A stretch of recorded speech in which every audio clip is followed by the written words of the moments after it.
সকাল ৮টায় ১৫৬ উপজেলায় শুরু হয় ষষ্ঠ উপজেলা নির্বাচনের দ্বিতীয় ধাপের ভোট গ্রহণ।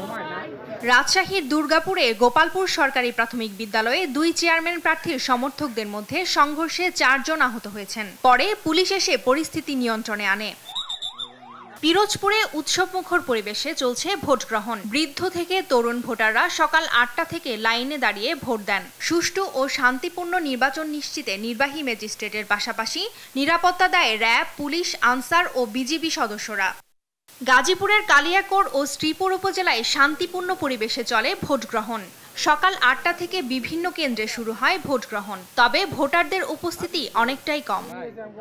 পার্বত্য জেলা বান্দরবানের লামা ও লাইখাংছড়িতে নিরাপত্তা বাহিনীর কড়া পাহারায় ৬৭টি কেন্দ্রে সকালে শুরু হয় ভোট গ্রহণ। সুষ্ঠুভাবে ভোট দিতে পেরে খুশি পাহাড়িরা।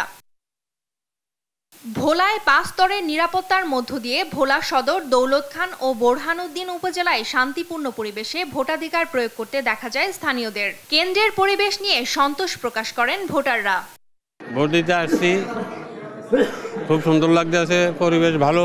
কেন্দ্রে সুন্দর মতন আইসি, পথে কোনো বাধা বিঘ্ন নাই। আর কেন্দ্রে এসেও দেখলাম যে সুস্থ, সব কিছু সুস্থ আছে। কালকে শুনছি নাকি এটা আতঙ্কের মতন, আতঙ্কের অনেক খবরটা আমরা পাইছি। তো ভাইয়া আজকে আমরা ইনশাল্লাহ রাত্রে কোনো কিছু দেখি নাই, সব পরিবেশ ভালোই দেখছি। বেলা বাড়ার সাথে সাথে ভোটার উপস্থিতি বেড়েছে বলে জানান ধনিয়া প্রাথমিক বিদ্যালয় ভোট কেন্দ্রের দায়িত্বরত প্রিজাইডিং অফিসার। আমাদের ভোটের পরিবেশ এখানে খুব সুন্দর। এখানে ৩,০২০ ভোটার। আমাদের নিরাপত্তা ব্যবস্থা, কোস্টগার্ড এবং স্ট্রাইকিং ফোর্স ব্যবস্থা আছে ভালো। যদিও সকালে শুরুতে ভোটার উপস্থিতি একটু কম ছিল, বেলা বাড়ার সাথে সাথে তুলনামূলকভাবে ভোটারের সংখ্যা বাড়তেছে। মঙ্গলবার সকালে শেরপুরের নকলা ও নালিতাবাড়ী উপজেলায় শান্তিপূর্ণ পরিবেশে শুরু হয় ভোট গ্রহণ। যদিও ভোটার নাম্বার জানতে কেন্দ্রে কেন্দ্রে আগেই আসেন ভোটাররা।